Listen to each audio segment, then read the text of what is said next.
New Gonzaga assistant coach Rjay Barsh and the Gonzaga Bulldogs are showing interest in a 7'4" rim protecting center from Florida State, Naheem McLeod. Here is why he is the perfect big man addition for this squad. You are Locked On Zags, your daily podcast on the Gonzaga Bulldogs. Part of the Locked On Podcast Network. Your team every day.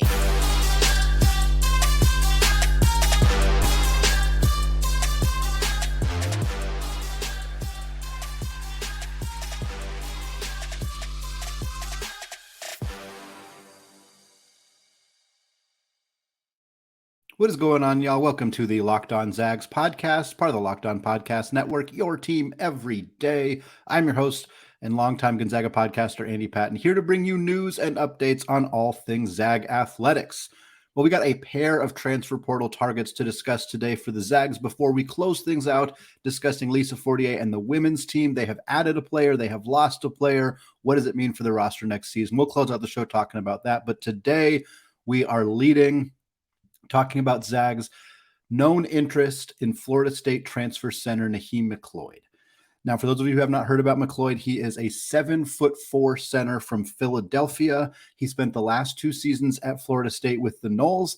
Of course, it is very, very notable that Gonzaga assistant coach Rjay Barsh, who replaced Roger Powell a couple weeks ago, was at Florida State previously to that. He was only spent 1 year at Florida State, but obviously got a lot of exposure, a lot of opportunities to work with McLeod. So while I think McLeod's got a list of 17 or so schools that are interested, and then we'll talk about that momentarily. But typically when you see a player from the East Coast who has all of his connections to the East Coast, who doesn't have a lot of connections out West, and you see Gonzaga's name on there with a list of other schools that are local to that area, you might not think too much about it. And of course, early lists that tend to be 15, 20, 25 teams long rarely mean all of that much anyway.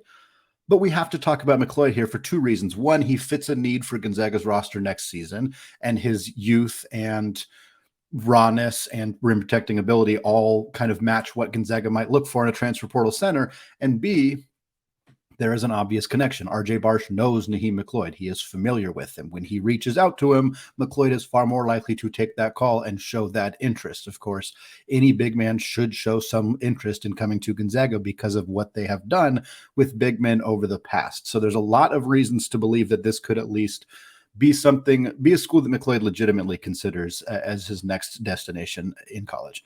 Again, 7'4" center from Philadelphia in his first season with the Noles, 2021-22. He played in 18 games. He only made 5 starts. He only played about 11 minutes per night, 4.5 points per game, 2 boards, about a half a block per game. So a half a block in 11 minutes, not great, not terrible. He shot 68% from the field, though. You got to love that, 68%. From the field, again, 4.5 points per game in 11 minutes. So we're talking about a very small sample size, also only 18 games. So he didn't even play a full season. But obviously, a player of his size, you would expect them to have a relatively high efficiency rate around the rim because most people are not going to be big enough to stop them from scoring. So it's nice to see that he can put the ball in the rim at an effective clip, especially because of his size. Next season, 2022-23, this past year at Florida State, he played in 28 games and made 11 starts, so much more of an impactful contributor in that perspective, although he still only played 13 minutes per game. And to me, I would need to know, and I haven't dug into a bunch of tape here or anything like that yet, but I would like to know, is it a fatigue issue? Is it a system issue at Florida State, or kind of what's the deal there? Because certainly Gonzaga is not going to bring him in year 1 to play a huge role, but if you don't have the expectation that he's ever going to play much more than 15, 20 minutes per game, that doesn't necessarily mean you don't bring him in, but it does change the equation a little bit of how impactful you perceive this player can be at their top end in your program. So last year, again, in those 13 minutes per game, 3.8 points. So his points per game actually dropped a little bit, up to 2.7 boards. Big story, though, up to 1.2 blocks. 1.2 blocks may not jump off the page as this huge number, but I want to reiterate that he did that in 13 minutes per game. That is a staggering production number from a blocks perspective. 3.8 points, 2.7 boards is not elite for 13 minutes per game. It's not awful. It's fine. His field goal percentage dropped from that 68% as a freshman all the way down to 54.7% as a sophomore. Still not bad, still solid, but you'd like to see that closer to 60%, especially for a guy at his size, but still some solid production numbers there. He's got some significant work to do from the charity stripe. There is no three-point shot here whatsoever, and the free throw percentage gives you a good indication that there's probably not going to be much of a three-point shot, as he is a career 45.6% free throw shooter. So he's going to be a guy who his impact for Gonzaga, or really wherever he ends up, is going to be made almost exclusively on the defensive end of the floor. That might not be a bad thing for Gonzaga, quite honestly. Looking ahead at some of the schools that have showed interest in Barsh up to this point, here is a list of schools that he has heard from, according to Twitter. Syracuse, St. John's, Villanova, Arizona, Clemson, South Carolina, Wake Forest, Texas, West Virginia, Georgetown, Memphis, Pitt, Butler, Minnesota, Ole Miss, Temple, and Rutgers. So Gonzaga is very far from the only premier high major elite program that is showing interest here. I mean, we're talking about Texas, we're talking about Arizona, we're talking about Villanova, we're talking about a whole host, West Virginia still in the mix here. We're talking about a whole host of Big 12, Big East, high-level programs that have shown interest so far. Again, we mentioned that McLeod is from Philadelphia area. He's from Pennsylvania. So you would think Temple is a school that stands out to me as like, yeah, they're one of the least heralded programs on this list, but it's his hometown. It's literally his hometown. I think of any of these programs that are going to promise him guaranteed minutes right away, Temple's probably a program that could do that. So that's a school that I'd keep an eye on. Of course, Villanova is very close by, Pitt in the same state as well. Certainly a lot of different things that could factor in here as well. Of course, one of them being his connection to Gonzaga assistant coach Rjay Barsh, which you only kind of talked about already, but definitely something that makes this situation even more worth monitoring than your generic, hey, here's a list of a bunch of schools that includes Gonzaga on it. In terms of role, I think this is what makes McLeod so interesting to me, is because right now I don't know that Gonzaga is going to recruit a big that is going to take minutes away from Anton Watson, Graham Ike, Ben Gregg. Now we're making the assumption that Anton Watson is coming back.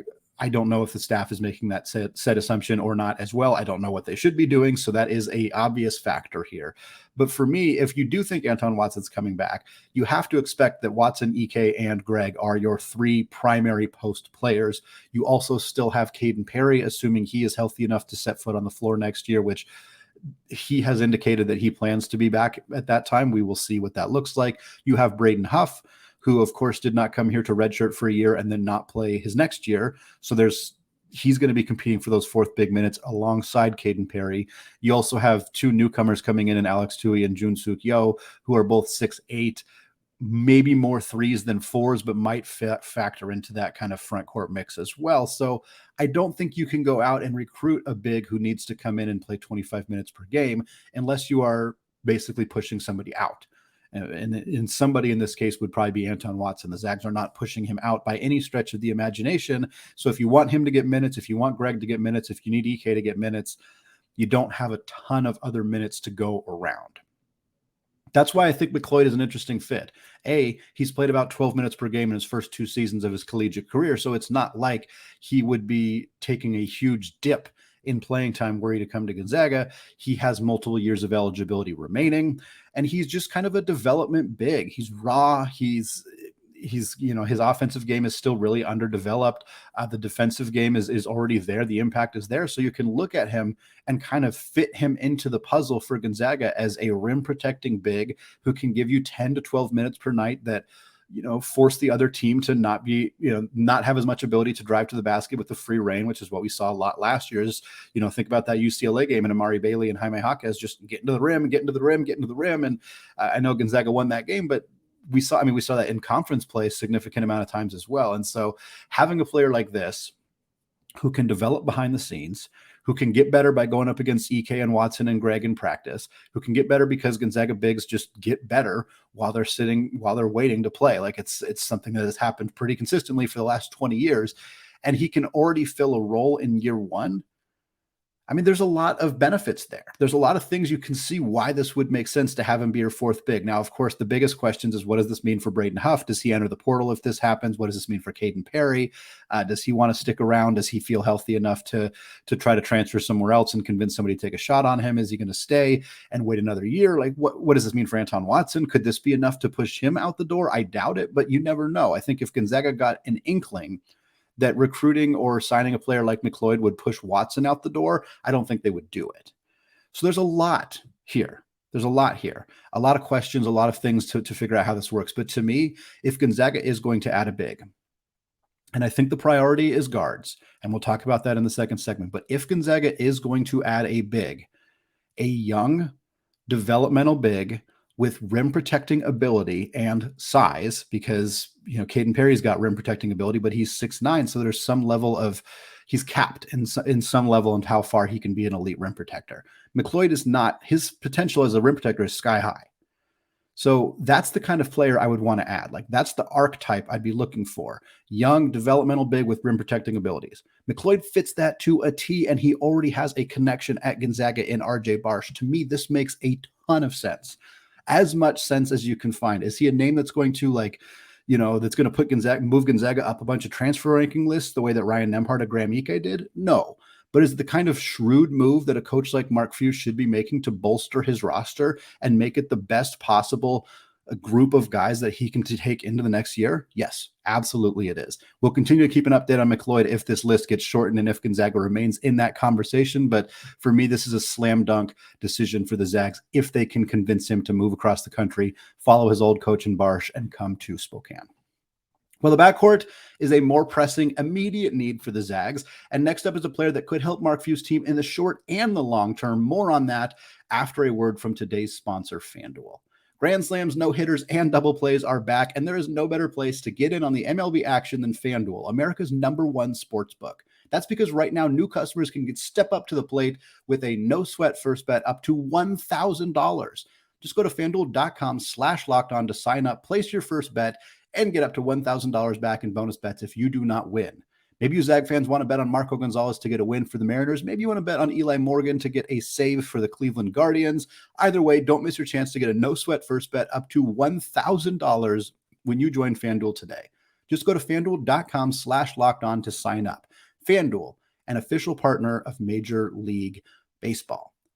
All right, segment 2. I want to thank all of you for making Locked On Zags your first listen of the day. For you everyday listeners, this week on the show, we got more transfer portal updates. We're going to continue to look at guards the Zags could pursue in the portal as either replacements for Malachi Smith or alongside Malachi Smith if we think he's coming back. We're also going to continue our season in review series. Tons of great stuff here for you everyday listeners on Locked On Zags. Right now, we want to talk about a guard that the Zags could pursue in the portal, a guard who very recently entered the transfer portal. And I want to be clear here.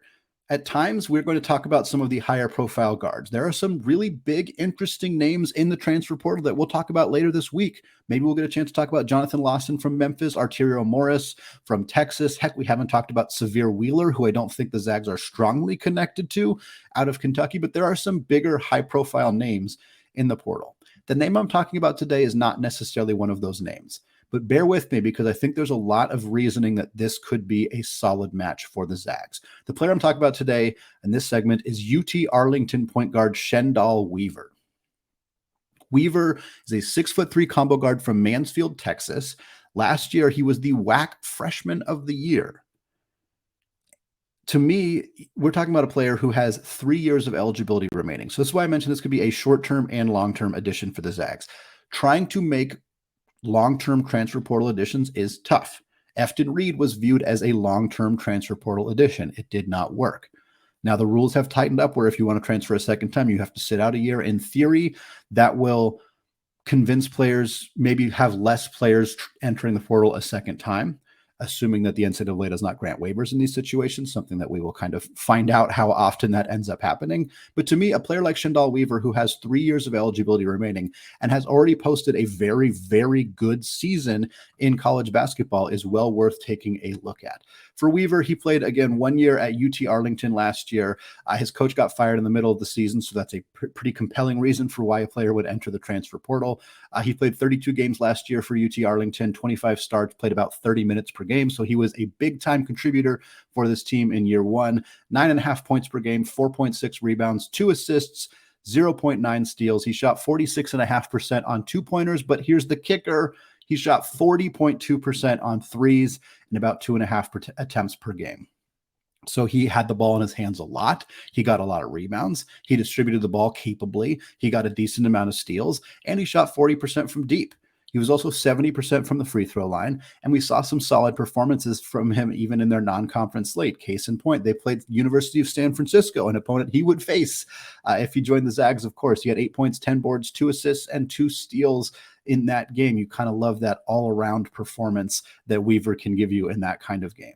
Also worth noting that while we've talked about freshman slumps a handful of time, and we've talked about it with Nolan Hickman in particular, we saw it with Julian Strother in his first year as a big player, not last year, but the year prior to that. Weaver, not the case. In fact, in the month of February, he showed exactly what he can be if you really let him loose and let him go. In February, again, in the WAC, so not playing a ton of high-level competition, 7 games, 34 minutes per game, all of them starts for Weaver. He averaged 13.7 points, 5 rebounds, 2.1 assists, and he shot 52% from deep. 52% from 3, 14 points per game, 7 starts, 34 minutes per game. This dude was on an absolute heater in February. You tell me Gonzaga couldn't use a player like that? Yeah, maybe you bump his numbers down a little bit going from the WAC to the WCC, but man, 52% from deep in a 7-game stretch in February, 40.2% on the season. This is a dead-eye sniper, outside shooter, guy who I think could really contribute. Right now, who is interested in him remains to be seen. He entered the portal, as I'm recording this on Tuesday morning, he entered the portal yesterday, Monday afternoon. We have not seen a list. We have not seen who is interested. Perhaps he entered the portal knowing where he'd want to go. Maybe that's the case for him. I don't know. Wouldn't be surprising to see other high major Texas programs give him a look. Baylor is down a whole bunch of guards. Adam Flagler's in the NBA. Keontae George is going to the NBA. LJ Cryer transferred to Houston. Dale Bonner transferred to Oklahoma. Baylor needs some guards. They added Jaden Nunn from VCU. That's a big addition for them, but it would not be surprising for them to take a look at some mid-major Texas area guards that maybe they took a look at coming out of high school. And I would imagine Weaver would fit into that consideration. Texas Tech already grabbed a guard from the WAC. Chance McMillian, who went to Grand Canyon. He averaged about 10 points per game in the WAC last year. So did Weaver.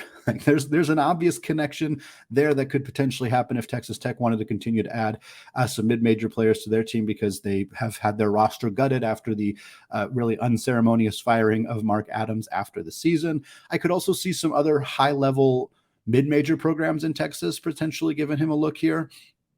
North Texas, they're going to have to replace Tyler Perry, who entered the transfer portal, who's one of the best transfer portal guards still available at this point. A North Texas team that went to the NIT championship last year, probably should have made the NCAA tournament.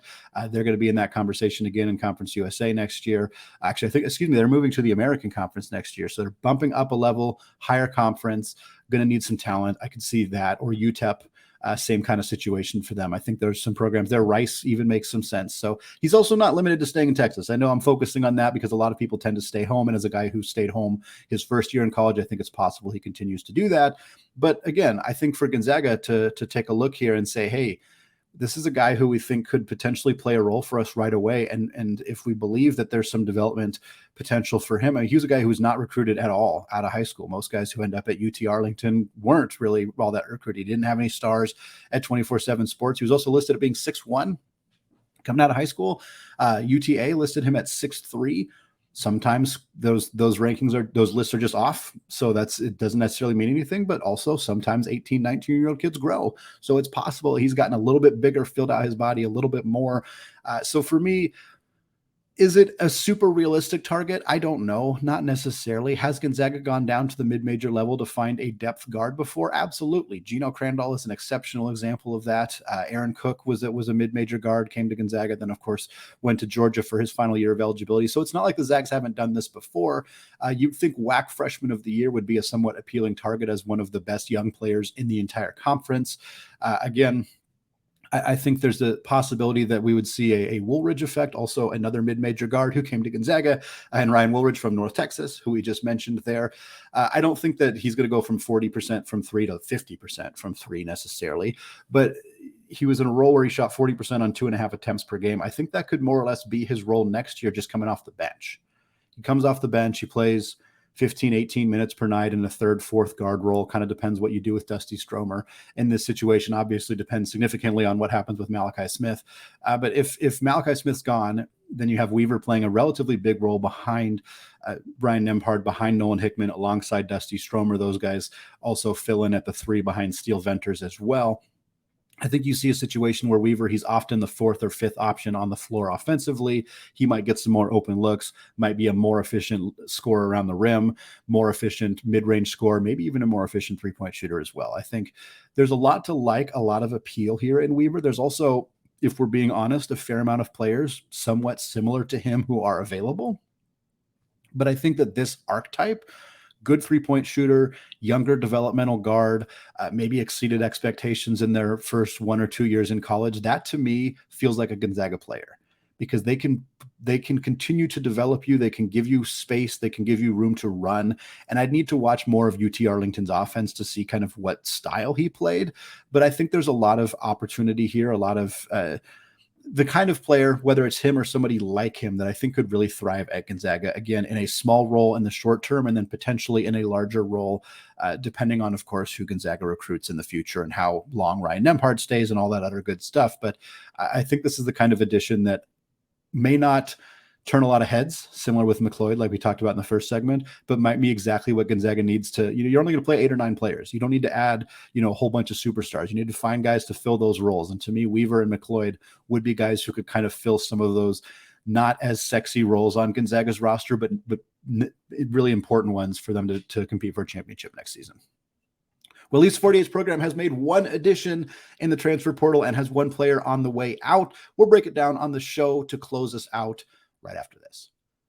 All right, segment 3, still Andy Patton, still Locked On Zags. Still want to thank all of you for making Locked On Zags your first listen of the day. We talked about McLeod in the first segment, Weaver in the second segment, a pair of transfers from Florida State and UT-Arlington, who the Zags, we know they have interest in McLeod. We don't know if they have interest in Weaver, but they fit needs or molds of kind of player archetypes that I think would be good to have on this Gonzaga roster for next season.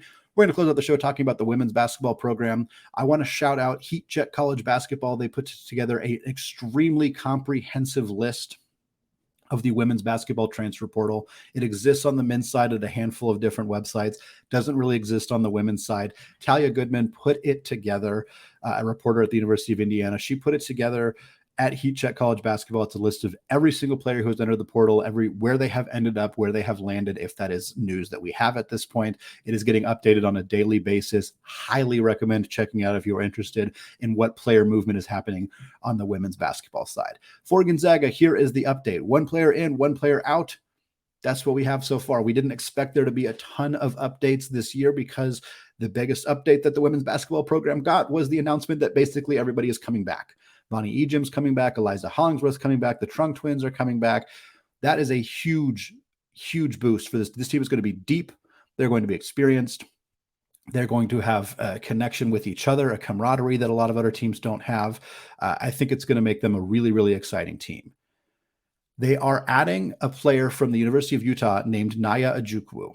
And a first glance at her stats is going to look a little bit eye-raising, because she didn't really do a whole lot at her first year in Utah. That is due to injuries. Here is who Ojukwu is, though. She was the Gatorade Player of the Year in the state of Idaho during the 2020-2021 high school season. That was her junior year. She put up the following: 24.8 points per game, 10 boards, and over 2 blocks per game as a junior. Absolutely monstrous performance. Look, I'm not going to pretend that Idaho women's basketball is necessarily an elite stomping ground for talent, but still, when you dominate everybody you play and you end up getting recruited by the University of Utah, who was a top seed in the NCAA tournament last year, that gives you a pretty good indication of what kind of player she has the potential to be.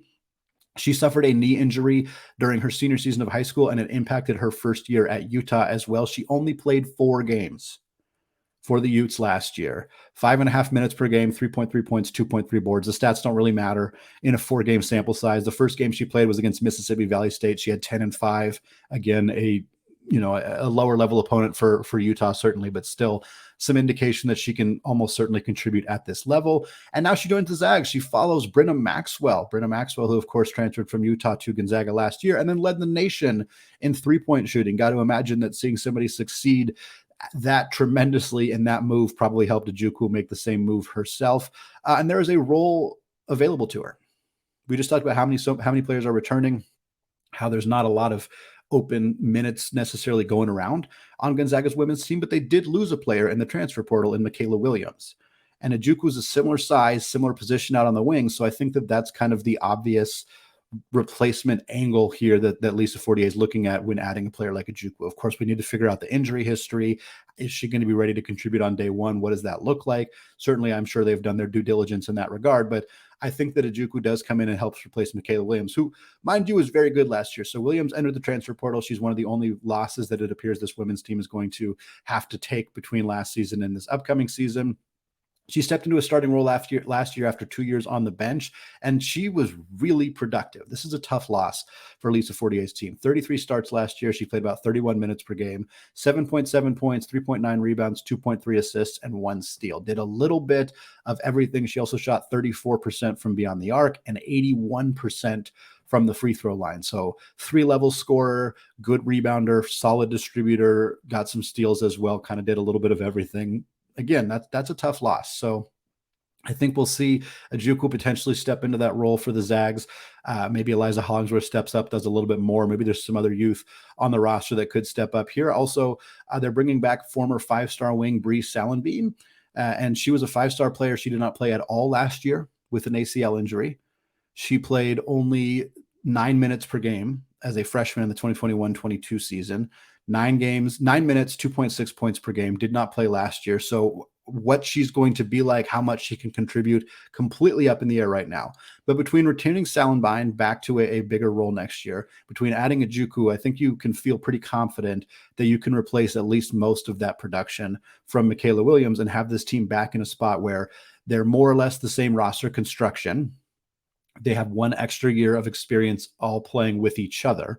And I think you got to be feeling pretty good about where this team is at, where they might kind of, the aspirations. Hopefully you expect the WCC to kind of rise their level a little bit. And that may not be the case. They've had more players transfer out than transfer in so far across the rest of the league. And it was not a good basketball conference on the women's side last year. And if that doesn't change, that's going to hurt Gonzaga's ability to get a higher seed, which is what kind of doomed them last year. So there's still some work to do. Hopefully the rest of WCC can do their part, but I would feel pretty optimistic about where this women's team is at. Another note on McKayla Williams, longtime girlfriend of Dominic Harris, who of course is also in the transfer portal. May mean nothing, may mean something. If we find out McKayla Williams has transferred somewhere, I think we'll keep an eye on that as a potential landing spot for Dom as well. And that, of course, works both ways. All right, we got more updates on the women's team coming later in the summer as we see more transfer portal additions, subtractions. If there are any more, quite honestly, this might be it for Lisa Fortier's team. Hopefully we'll get an opportunity to speak to her or somebody on the team and get their kind of perspective on the new talent and what this roster might look like heading into next season. But that is going to do it for me today. So don't forget to check out the new podcast, Locked On College Basketball. If you have not done so yet, it is available wherever you get your podcast. It is also available on YouTube 5 days a week, talking all things transfer portal and college hoops. You can also, of course, continue to check out Locked On Zags wherever you get your podcasts on YouTube as well. More transfer portal updates, more season in review episodes, more coverage on the Zag baseball team, Gonzaga women's basketball, all the things about this Gonzaga University. We will have it covered here on Locked On Zags, so don't miss it. Thank you all for listening. And of course, as always, go Zags.